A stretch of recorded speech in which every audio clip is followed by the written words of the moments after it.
मोदीची भाषा बदलली। देशात लोकसभा निवडणुकीचे निकाल काल जाहीर झाले। या निवडणुकीत सत्ताधारी भाजपाला झटका बसलाय। भाजपाला या निवडणुकीत स्वबळावर बहुमत मिळताना दिसत नाही, तर दुसरीकडे इंडिया आघाडीने 230 पेक्षा जास्त जागा जिंकल्याने देशात एनडीए की आघाडी कोण सरकार स्थापन करणार याकडे संपूर्ण देशाचं लक्ष लागून आहे।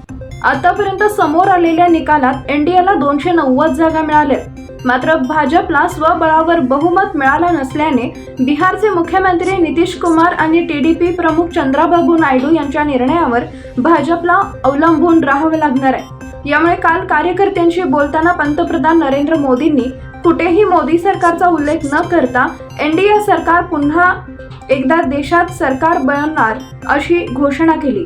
लोकसभा निवडणुकीत प्रचार करताना मोदींच्या नावाने मत करा असा प्रचार भाजपाकडून करण्यात येत होता, मात्र आता निकाल जाहीर झाला असून भाजपला बहुमत न मिळाल्याने मोदींकडून एनडीए सरकारचा उल्लेख होताना दिसत आहे। तसेच या भाषणात मोदींकडून बिहारचे मुख्यमंत्री नितीश कुमार यांचा देखील उल्लेख करण्यात आला। मोदी म्हणाले, बिहारमध्ये नितीश कुमार यांच्या नेतृत्वात एनडीए सरकार चांगली कामगिरी करत आहे, त्यामुळे आता राजकीय वर्तुळात अनेक चर्चांना उधाण आलंय।